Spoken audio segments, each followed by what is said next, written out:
आप लोग के सामने मैं एक इंपॉर्टेंट बीमारी के बारे में बात करने जा रहा हूं और वो है आज का pandemic disease corona virus infection, आज जिसे कोविड-19 के नाम से जाना जाता है।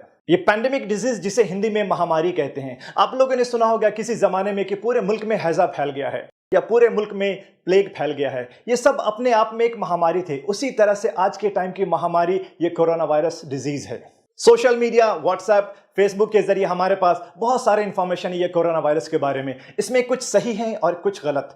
इस सही गलत के चक्कर में बहुत सारे लोगों की जिंदगी पे और बिजनेस पे काफी असर पड़ा है। लोगों में एक बहुत डर का माहौल बना हुआ है। लोगों को लगने लगा है कि अगर उनको ये इन्फेक्शन हो जाएगा तो उनका मरना पक्का है, जबकि ये बिल्कुल गलत बात है। ऐसे सिचुएशन में मेरी जिम्मेदारी है कि मैं आपके सामने सही इंफॉर्मेशन दूं और गलत बातों से आपको सावधान करूं।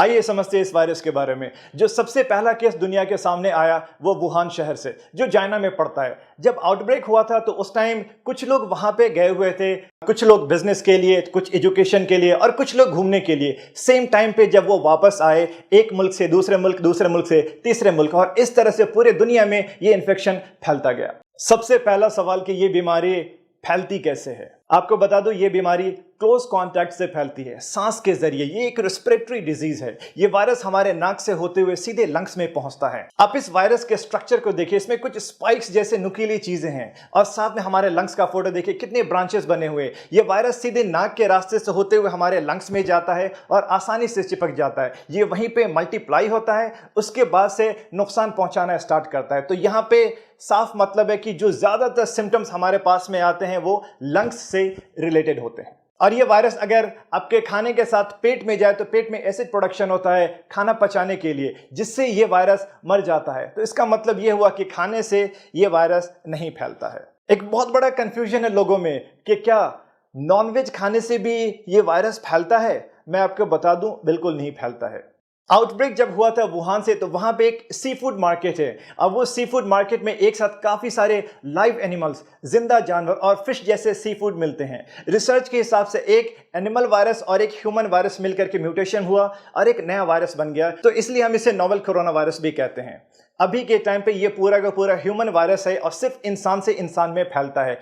इसलिए अगर आपको कोई ये कहे कि मटन खाने से या चिकन खाने से भी ये इन्फेक्शन फैलता है तो गलत बात है। हाँ, वो जनरल प्रिकॉशन है कि हम जो भी खाना बनाएं उसको बहुत अच्छे से पका करके खाएं। एक इंसान से दूसरे इंसान में ये इन्फेक्शन कैसे फैलता है।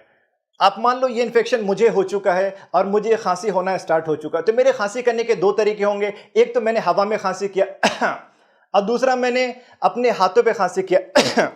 दोनों कंडीशन में मैं ये इन्फेक्शन एक दूसरे को फैला सकता हूं। अगर मैंने हवा में खांसी किया तो मेरे मुंह से वायरस निकला और वो 1 से 1.5 मीटर तक जाकर के नीचे चला जाएगा। उस बीच में अगर मेरे अगल बगल में कोई है तो उसके हाथ पे चिपक जाएगा वायरस या उसके मुंह पे लग जाएगा ये वायरस। अगर मैंने अपने हाथ पे खांसी किया और मैं अपने घर पे बैठा हूं तो मैंने पानी पीने के लिए जग को टच किया, फ्रिज खोला या किसी भी सामान को टच किया, और अगर मैं बाहर जाने के लिए निकलता हूं तो मैंने लिफ्ट को टच किया या किसी भी चीज को मैंने टच किया, उस बीच में कोई दूसरा इंसान आकर के उसी सेम चीज को टच करता है, तो ये हमारी नॉर्मल आदत होती है कि हम लोग अपने हाथ को बार बार अपने मुंह पे लगाते हैं, नाक को टच करते हैं, आंख को भी टच करते हैं।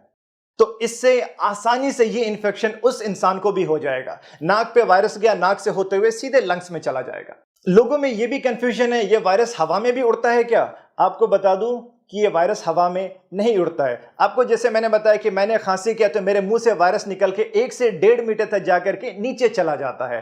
तो ये वायरस हवा में नहीं उड़ता है। अब किसी को ये इन्फेक्शन हो जाए तो क्या क्या सिम्टम्स आएंगे, यानी कि मरीज के अंदर लक्षण क्या क्या होंगे इस बीमारी के। जो सबसे पहला लक्षण स्टार्ट होगा वो तो आम फ्लू जैसे सर्दी जुकाम और गले में खराश, लेकिन इसके साथ में सूखी खांसी और बुखार भी होगा। मतली जैसा यानी कि उल्टी होने का मन भी होगा पेशेंट को, और धीरे धीरे ये सिम्टम्स और ज्यादा बढ़ते जाएंगे वक्त के साथ। साथ में उनकी हिस्ट्री भी देखिए कि पिछले 10 से 12 दिनों में वो किन किन जगहों पे गए हैं। ये अगर वो जगह पे गए जहां पे ये इन्फेक्शन बहुत ज्यादा फैला हुआ है तो फिर ज्यादा चांसेस है कि इनको ये इन्फेक्शन हो सकता है। लेकिन इसका मतलब ये नहीं अगर किसी को भी सर्दी जुकाम और बुखार है तो सभी को ये इन्फेक्शन है। आप साथ में ये भी देखिए उनकी हिस्ट्री के 10 से 12 दिन में किन किन जगहों पे गए हैं। अगर ये उन जगहों पे गए जहां पे ये कोरोना वायरस का इन्फेक्शन बहुत ज्यादा फैला हुआ है तो हाँ, ऐसे केसेस में ये बीमारी होने के बहुत ज्यादा चांसेस हैं। 80 to 85% केसेस में सिर्फ माइल्ड सिम्टम्स आते हैं। माइल्ड का मतलब कि ज़्यादा सीरियस सिम्टम्स नहीं होंगे, हल्का सा सर्दी जुकाम और बुखार। लेकिन 10 से 15% केसेस में ज़्यादा सीरियस सिम्टम्स आते हैं कि जब सांस लेने में तकलीफ होने लगे, गले में बहुत ज़्यादा दर्द होने लगे, जैसे सिम्टम्स लाइक एस्थमा और दमा जिसे कहते हैं, इंग्लिश में शॉर्टनेस ऑफ ब्रेथ या डिस्निया हो जाए। अब तक बच्चों में ये बीमारी ज्यादातर नहीं देखी गई, लेकिन इसका मतलब ये नहीं कि बच्चे 100% सेफ है। ज्यादातर बड़े लोगों में इस बीमारी का असर देखा गया है। नौजवान और हेल्दी लोग इस वायरस को आराम से बर्दाश्त कर सकते हैं, लेकिन जिनका उम्र 60-70 साल से ज्यादा है, बूढ़े, ज़ईफ और जिनको साथ में कोई दूसरी बीमारी भी है जैसे कि डायबिटीज, हाइपरटेंशन, दिल की बीमारी, उनके लिए यह वायरस को बर्दाश्त करना मुश्किल होगा। उम्र के साथ और बाकी बीमारियों के साथ इंसान का इम्यून सिस्टम थोड़ा कमजोर हो जाता है। इम्यून सिस्टम का मतलब हमारे शरीर की अपनी शक्ति होती है बीमारी से लड़ने की। अगर किसी को ये सारे सिम्टम्स आ जाए तो आगे आपको क्या करना चाहिए? आप सबसे पहले इस हेल्पलाइन नंबर पे फोन करिए और अपने सिम्टम्स के बारे में बताइए। ये हेल्पलाइन नंबर इंडियन गवर्नमेंट की तरफ से है। हेल्थ अथॉरिटीज के लोग आपसे बात करेंगे और आपको सही मशवरा देंगे। जरूरत पड़ने पे आपके दिए हुए एड्रेस पे आएंगे और आपका जांच करेंगे। अगर उनको सारे सिम्टम्स इस वायरल इन्फेक्शन का लगेगा तो आपके गले से स्वैब कल्चर लेकर के टेस्ट के लिए जाएंगे, और ये टेस्ट अभी सिर्फ सरकारी लैब सेंटर्स पे ही हो पाएगा। फोन नंबर के अलावा हर स्टेट में कुछ खास सरकारी हॉस्पिटल है जिसे इस वायरल इन्फेक्शन का स्पेशल सेंटर बनाया गया, आप वहां पे जाइए। आपका टेस्ट अगर के पॉजिटिव आ जाता है तो उसके बाद में क्या होगा? सबसे पहली बात, आपको बिल्कुल भी नहीं घबराना है, बिल्कुल भी नहीं डरना है। 80 to 85%, 80 से 85% लोगों में सिर्फ माइल्ड सिम्टम्स आते हैं, हल्के सिम्टम्स। अगर सिम्टम्स जरा सा है तो आपको एक स्पेशल वार्ड में आइसोलेट कर दिया जाएगा 2 हफ्ते के लिए, जहां पे आपका सिम्टोमेटिक इलाज चलेगा। अगर किसी को बहुत ज्यादा दिक्कत हुआ सांस लेने में तो उनको आईसीयू में रखा जाएगा, जहां पे वेंटिलेटर की सुविधा भी उपलब्ध होगी, जो कि सिर्फ 10 से 15% लोगों में हो रहा है। आपको जब मैंने 2 हफ्ते के आइसोलेशन के बारे में बोला तो आइसोलेशन को मैं अच्छे से समझा दूं। आइसोलेट होने का नाम सुन के लोगों में एक डर सा बन गया है। उनको लगने लगा है कि 2 हफ्ते के लिए उन्हें जेल में बंद कर दिया जाएगा या पूरी दुनिया से उनको अलग कर दिया जाएगा, और इस डर की वजह से वो ना तो किसी हॉस्पिटल में जा रहे हैं और ना ही किसी डॉक्टर से मिल रहे हैं। आपने सुना होगा कि जो सस्पेक्टेड मरीज थे कोरोना वायरस के, यानी जिनके अंदर ये सारे सिम्टम्स आ रहे थे कि इनको शायद ये इन्फेक्शन हो सकता है, और डॉक्टर ने उन्हें एडमिट होने के लिए या आइसोलेट होने के लिए बोला और वो मरीज वहां से भाग गए। प्लीज ऐसा मत करिए। आइसोलेशन का मतलब है कि आपको एक खास रूम में 2 हफ्ते के लिए रखा जाएगा, निगरानी में। दूसरे लोगों से कांटेक्ट नहीं होने दिया जाएगा। जरूरत पड़ने पे आपको उसका सिम्टोमेटिक इलाज दिया जाएगा। यह वायरस का इन्फेक्शन ही क्लोज कांटेक्ट से होता है। आप अपने आप को आइसोलेट करके दो सबसे बड़ा काम कर रहे हैं। एक तो बिल्कुल सही टाइम पे आपका इलाज स्टार्ट हो गया, दूसरा आपसे किसी और को यह इन्फेक्शन नहीं फैलेगा। आपके 2 हफ्ते आइसोलेट रहने से सैकड़ों लोगों की हिफाजत होगी, आपकी अपनी फैमिली की हिफाजत होगी, और 2 हफ्ते के बाद आप अपनी आम जिंदगी सेहतमंद होकर के बिल्कुल नॉर्मली गुजार सकते हैं। इस बीमारी का इन्फेक्टिविटी रेट और डेथ रेट कितना है? आइसोलेट होने पर जब इतना फोकस किया जा रहा है तो उसकी सबसे बड़ी वजह है इसका हाई इन्फेक्टिविटी रेट, यानी एक इंसान से दूसरे इंसान में बहुत तेजी से फैलता है। सबसे पहला केस दुनिया के सामने दिसंबर 2019 में आया था, लेकिन आज 21 मार्च के सुबह तक पूरी दुनिया में 2,75,000 से ज्यादा लोग इन्फेक्टेड हो चुके हैं। इंडिया में 235 लोग का केस अब तक पॉजिटिव हो चुका है, और सस्पेक्टेड केस और भी बहुत ज्यादा हैं। लेकिन एक अच्छी बात यह है कि इसका डेथ रेट 4% से भी कम है, यानी कि अगर 100 इंसान को इन्फेक्शन हो जाए तो डेथ सिर्फ 3 या 4 लोगों में हो रहा है। और वो 3-4 लोग जो इन्फेक्टेड है वो भी जो ज्यादा बूढ़े, ज़ईफ हैं या जिनकी इम्यून सिस्टम बहुत ज्यादा कमजोर है। आपको अगर ये इन्फेक्शन हो जाए तो उसके बाद आपका इलाज कैसे होगा? अगर आपको सिम्टम्स नहीं है तो आपको होम आइसोलेशन के लिए मशवरा दिया जाएगा। अगर माइल्ड सिम्टम्स है तो आपको एक स्पेशल वार्ड में आइसोलेट किया जाएगा, जहां पे आपको निगरानी में रखा जाएगा और सिम्टोमेटिक इलाज दिया जाएगा।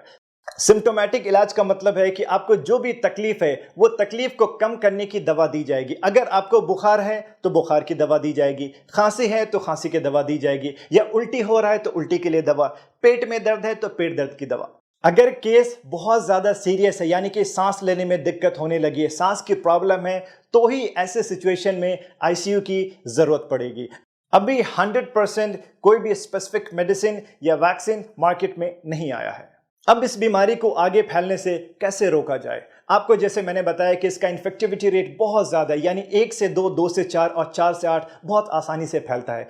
अगर किसी एक इंसान को ये इन्फेक्शन हो जाए और हमने उसको एक जगह पे आइसोलेट कर दिया तो उस इंसान से आगे नहीं फैलेगा। या खुद हमने अपने आप को ज़्यादातर लोगों से दूर रखा, वो इसलिए कि हमें पता नहीं है कितने लोग इन्फेक्टेड है, तो हमने अपने आप को बचा लिया।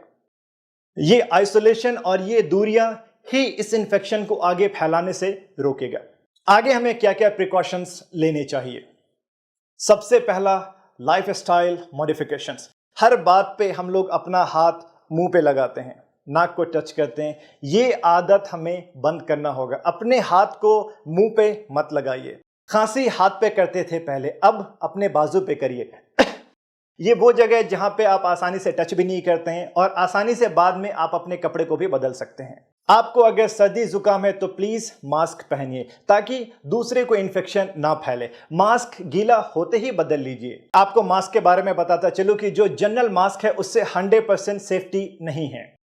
सर्जिकल मास्क या N95 मास्क से काफी हद तक सेफ्टी है, लेकिन N95 मास्क सभी के लिए रिकमेंडेड नहीं है। जो हेल्थ केयर के लोग हैं, जो मरीज से बहुत क्लोज रहते हैं, उनके लिए ये बिल्कुल जरूरी है। एक एंटी पॉल्यूशन क्लॉथ मास्क है जो यूज कर सकते हैं आप, और सुबह से रात तक मास्क लगाने की भी बिल्कुल जरूरत नहीं है। लोगों से दूरियां मेंटेन करना काफी होगा। बाहर किसी भी पब्लिक एरिया में जा रहे हैं तो प्लीज मास्क लगाइए।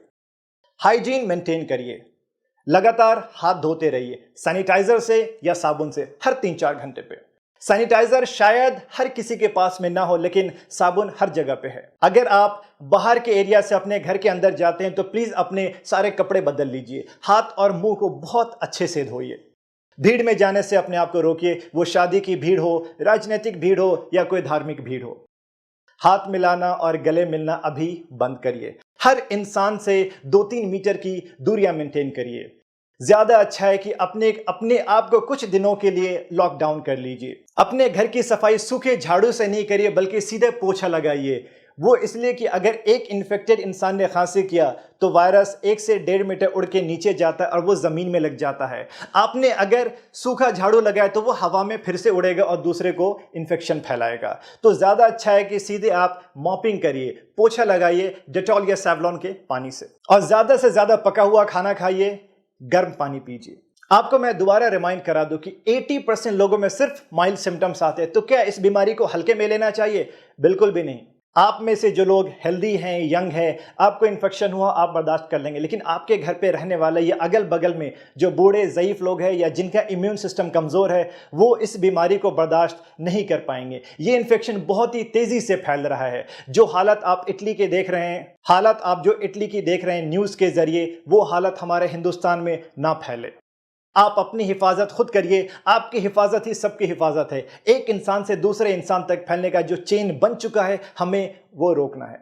लोगों को एजुकेट करिए, सबको इस बीमारी के सिम्टम्स और प्रिकॉशंस के बारे में बताइए कि ये बीमारी से कैसे बचा सकता है और इसको आगे फैलने से कैसे रोका जा सकता है। प्लीज घबराइए मत और डरिए मत, एक दूसरे का हिम्मत बढ़ाइए। अभी सबसे इंपॉर्टेंट है इस बीमारी से लड़ने की और इसको खत्म करने की। आपके पास, हमारे पास जान है तो जहान है। आज के टाइम पे shopping malls, cinema theatres, schools, universities सब बंद हो चुके हैं सिवाय हॉस्पिटल के।